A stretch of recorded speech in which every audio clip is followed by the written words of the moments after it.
On Aconcagua, people do not just die. Stories die. And when the ice melts, the dead start talking again. I'm Arturo, and this is Latin Lora, from Latin America's history to mysteries and true crime to local legends, whispering Latin intrigue. Every tale is verified and archived before it reaches your headphones. Hit subscribe. Fresh revelations drop every week, ready for your next campfire debate. They say glaciers do not forget. They swallow. They keep. They preserve. And when the world warms and the ice loosens its jaw, the mountain spits the past back into human hands like a cursed coin. High on Mount Aconcagua, the broad-shouldered behemoth of the Andes, the shrinking Polish glacier returned what it once devoured, a battered Nicomat 35mm camera, its lens cracked, its body still wound as if it had been waiting for the next photo for nearly half a century. A February day, Argentina's summer. The air is thin and dry, the sun too bright, like a spotlight on a crime scene no one can tape off. Two porters were fixing ropes for an upcoming expedition when something glistened atop a penitente, one of those white monsters of ice, sharp as teeth, born from sun and wind. The camera dared to be seen. 24 photos had been taken, and on the holster, blue embossing tape carried a name and a Colorado address like a spell. Down at camp, a veteran guide named Ulysses Corvalán looked up from cooking lunch. He asked the name casually, like you ask a stranger the weather, not realizing you have just opened a door in a haunted house. Janet Johnson, someone replied. Corvalán gasped, swore, then shouted the name as if it were a warning bell. Janet Johnson. Because in the Andes, names can become legends. And legends do not die, they accumulate. Do you know the story, the one that has been whispered for decades, half true crime, half mountain myth, told with the same voice we use for ghosts and dictators and miracles? The deadly 1973 American expedition, the school teacher with a Ph.D., the NASA engineer who had been inside Apollo's world, the two men who came down without the two who went up. In the snow and ice cycles of high mountains, you find lost mittens, shredded tents, and dropped ice axes. Occasionally a body. But a camera is different. A camera is memory with teeth. This one was still prepared to take the following picture. Here is the hard line that turns this from tragedy into mystery. Two went up the Polish Glacier. Two came down. Argentina opened a manslaughter file. And the mountains stayed silent, deepening the sense of unresolved questions and curiosity. Aconcagua is not shaped like a single finger pointing politely to heaven. It is a fist, a brute, a brown, wind-whipped vertical desert with few trees and fewer mercies. People call it non-technical, the highest non-technical mountain in the world, but altitude, cold, and pride reveal its actual danger, making climbers feel vulnerable and small. Through 2022, there were 153 known deaths on Aconcagua. In 1973, two of those deaths became numbers 26 and 27 and then became something else entirely, folklore. Back then, there was no GPS, no satellite messages, no modern rescue choreography is waiting on standby the way people imagine the world works now. If trouble came, the only help was the person next to you, and even that person might be half delirious, breathing a sky that does not want you in it. This matters because the internet loves a villain. But the Andes love something slower and crueler, the unraveling of a group. Here is the cast. Because every good mystery begins with faces around a table. Only this table is a glacier, and the bill is paid in oxygen. Carmine Defoe, 52, a Portland lawyer and leader of the expedition. Jim Petrosky, 39, is a psychiatrist and deputy leader. Bill Eubank, a physician and expedition doctor. John Shelton, 25, is a college student and a Spanish interpreter. John Cooper, 35, is a NASA engineer from Houston. Janet Johnson, 36, is a Denver school teacher and librarian with a Ph.D. in education and is likely the most accomplished climber of the group. Bill Zeller, 45, is an Oregon State police officer. Arnold McMillan, 46, is a dairy farmer from Oregon. And the local guide, Miguel Alfonso, 38, Argentine, with 5 summits of Aconcagua, once via the Polish route. Most were part of the Mazamas Club, that old Northwest mountaineering tradition. Now, if you want the trap hidden inside this cast, listen closely. Lawyer, psychiatrist, doctor, NASA, cop, farmer, guide, Ph.D. It sounds like a team in a movie. But none of that mattered at 6,000 meters. The Andes ask different questions. Can you share? Can you listen? Can you slow down? Can you admit weakness? Can you protect someone you do not even like? The plan was ambitious. Climb Aconcagua via the Polish route, up the Polish Glacier, a more perilous line first established by Polish climbers in 1934. Defoe wrote memos like a man who believed paperwork could tame weather. He described the difficulties as moderate. He compared it to Denali. He asked for deposits and climbing resumes. He worried in writing about having a fink in the party, then declared he had no reservations. In those lines, you can already smell the future. Confidence, certainty, control. In a place designed to strip those away. Then there was Janet, born November 30, 1936, adopted in Minneapolis, raised in a home of manners and God. Quiet, voracious reader, early glasses, organ at a Lutheran church. She never married, she had no children. Later, when her parents discovered she was gay, they tried to cure her in a hospital. An ugly piece of American history that echoes too well in our continent, where the powerful love to punish what they do not understand. Janet moved to Denver, earned degrees, and eventually earned a Ph.D. She became a librarian partly for the same reason climbers always choose jobs with weekends free. Mountains are jealous lovers. She joined the Colorado Mountain Club, climbed Colorado's 14ers, traveled overseas, and photographed everything. She labeled her camera case with her name and address, just in case she lost it, as if she could imagine the Glacier reading mail. In January 1973, the Americans arrived in Argentina. Mendoza greeted them like a stage set: hotel, pool, newspapers, interviews. An Argentine journalist named Rafael Moran watched them and felt something dark in his bones. He saw disconnection, unpreparedness, a group of strangers playing pretend to be a team. He whispered to the photographer, "Take all their photos today. I do not think they are all coming back." That line matters because Latin America knows the sound of a prophecy disguised as cynicism. And here is where the irony sharpens. The outsiders came carrying prestige: Ph.D. NASA, lawyer, doctor, a resume that shines in a city, but the Andes do not care about your resume. The expedition started on January 20. Mules carried loads for the long approach. They reached a stone house at Casa de Piedra, then base camp, about 13,500 feet, treeless, rubbled. In 1973, they were alone there. No bustling village, no comfort bubble. Miguel Alfonso hired Roberto Bustos, a 25-year-old student and climber, to manage base camp. Bustos would later remember the same thing Moran sensed. Good gear, bad group. There was no group attitude, he said. Everyone had to take care of himself. That is not just a comment about personality. At altitude, lack of group attitude becomes a weapon. They shuttled loads to Camp 1 at 15,500 feet, Camp 2 at 18,000, Camp 3 at 19,400. Penitentes clawed at their legs like ice spears. People got sick early. The leader, Defoe, stayed lower. The doctor, Eubank, was ill. Shelton, the interpreter, struggled. Petrosky's coordination would later collapse in a way consistent with serious altitude illness. Meanwhile, Cooper wrote in his diary with the cruel honesty of a tired man. He admired Zeller's strength. He criticized Janet as a loner. He judged her for being different. So now you have the real ingredients of tragedy: altitude, fatigue, friction, ego, misunderstanding, and that quiet, corrosive belief that someone else will handle it. Then came the moment when the expedition broke. A storm pinned them. The weather cleared. A perfect window opened to push high. But Petrosky could not put on his crampons. Coordination gone. Miguel Alfonso escorted him back down because the guide knew the mountain does not forgive delays in medical reality. Freeze that frame right there. This is where the structure vanishes. Gone were the leader, deputy, doctor, interpreter, and guide down the mountain. The 4 Americans remained at Camp 3: Cooper, Johnson, Zeller, McMillan.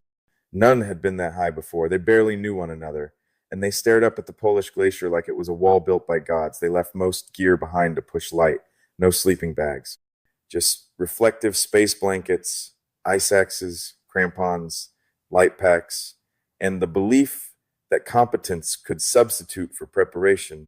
They climbed until night, stopped around 21,000 feet, dug a snow cave with ice axes, slept cramped and cold. Wind sifted powder into the opening and buried Cooper's legs.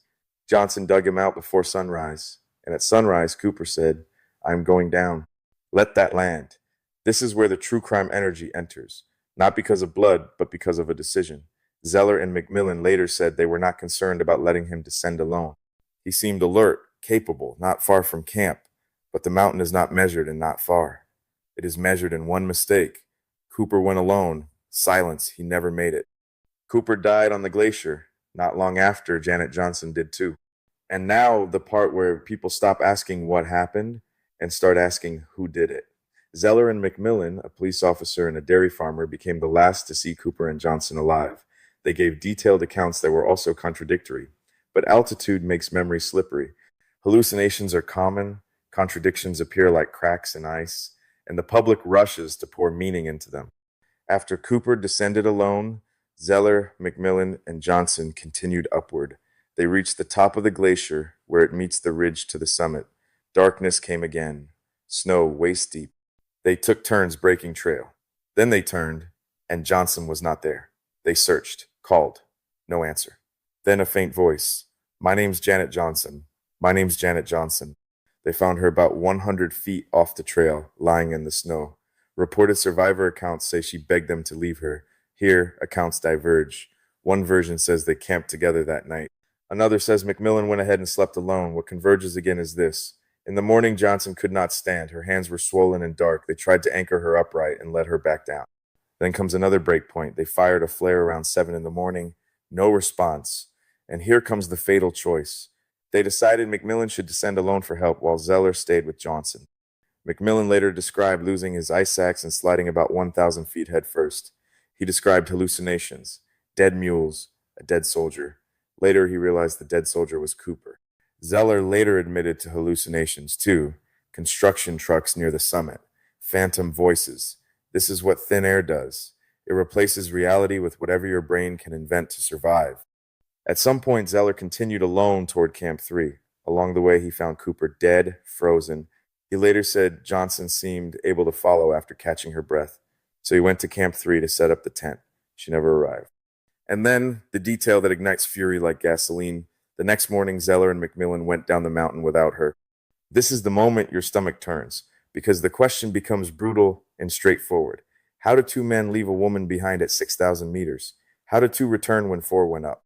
And here is where I, as a Latin American narrator, have to say something clearly. It is easy, too easy, for outsiders to decide Argentina must be hiding something, that our guides must be villains, that our authorities must be incompetent or corrupt. But in this story, suspicion did not start because Argentina is mysterious. Suspicion started because the facts were genuinely messy. Argentina's newspapers covered it immediately. Officials questioned survivors. A judge opened a file labeled Averiguación de Homicidio Culposo, an investigation of manslaughter, standard when deaths occur under unclear circumstances, especially with contradictions. Even the U.S. Embassy noted it was procedure to keep a case open until foul play could be ruled out. This is not a thriller label. It is bureaucracy doing what it must do when 2 people are missing and the story does not match itself. So yes, people criticize the investigation, denounce the guide, and criticize the country. But look at the situation. No GPS, limited communication, 2 bodies are missing, contradictory accounts, hallucinations, a rushed departure. The leader is blocking questions on the tarmac, and a secret closed meeting back in Portland with a memo that stamped the word secret over everything like a bad omen. Of course, people suspected, not because Argentina is intriguing, because human beings are. In late 1973, with the bodies still missing, Judge Victorio Miguel Calandria Aguero wanted answers, the only way mountains allow. Evidence. A team went up. Miguel Alfonso, wounded by criticism, led it. A National Geographic reporter, Lauren McIntyre, joined. They found ghost evidence, torn tents, sleeping bag feathers scattered like snow. Then they found John Cooper about 150 yards uphill from Camp 3, frozen stiff, missing a crampon, no ice axe, face battered. And later, a wound in the abdomen was described as deep and strangely round. McIntyre argued there was no mystery. Cooper likely fell, possibly onto an ice tool, suffered, sat down, removed gloves to examine the wound, then lost consciousness and froze. The judge released a key detail from the autopsy cover page. Cooper died from contusion cranioencephalica, cranial contusions, injuries to the skull and brain. Pattern interrupt right here. Not exposure. Not a neat headline, a head injury. And again, the glacier held the second answer hostage. Janet Johnson was still missing. In February 1975, 3 climbers descending the Polish Glacier saw something reddish among penitentes. They found Janet face up, blackened by years of exposure. Her face was battered in multiple places, bone-exposed blood stains. One crampon is missing, ropes tangled, hands bare, jacket unzipped, no ice axe found. And a detail that haunted one finder, a rock sitting on top of her, in a field of ice, a rock placed like punctuation. Those climbers believed she was murdered, they told newspapers. The public consumed it like fire. Later recovery efforts were brutal, because ice does not return what it keeps politely. Reports describe that in the extraction, her left arm was severed and left behind, still wearing a watch. Public reporting describes her autopsy as concluding contusion cranioencephalica, as well as brain injury. Some later voices said the injuries looked violent, not accidental, but police did not issue accusations, and the case did not deliver a clean final ruling that silenced the debate. Then Argentina fell into a military coup in March 1976.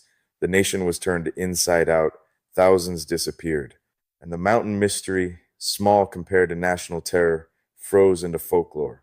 Janet was buried near the trailheads in a mountaineer cemetery. A bouquet read, De tu madre. And so the Andes did what the Andes always do. They kept the dead and the questions.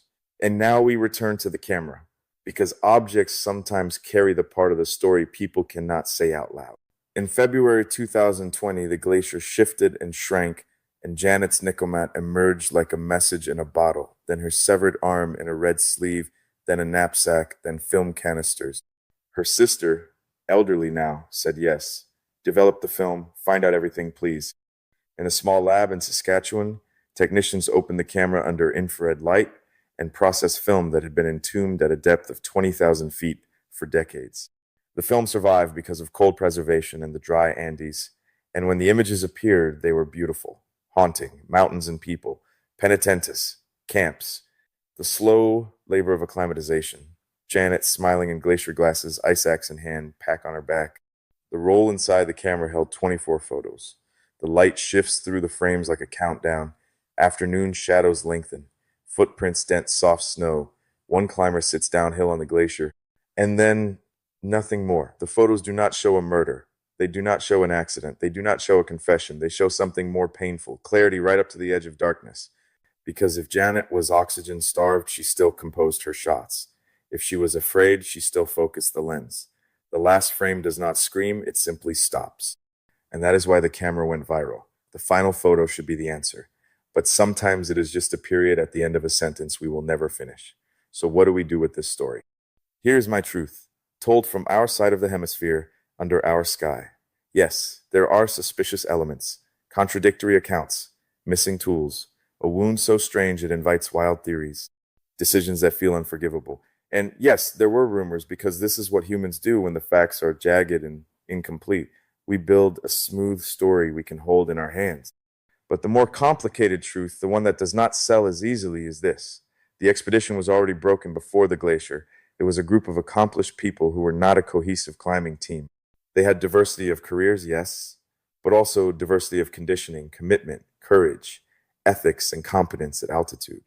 They were forced to trust people they did not fully know, in a world where trust is oxygen. And when the crisis came, the group structure collapsed. The guide left to save a man showing signs of serious altitude illness. The leader was lower, the doctor was ill, the interpreter was down. 4 remained without a deep, shared practice as a unit. And then the monster did what monsters do. It exploited every weakness, hallucinations, confusion, hypothermia, exhaustion, nightfall, waist-deep snow, poor bivouac decisions, solo descents, separation, catastrophic judgment.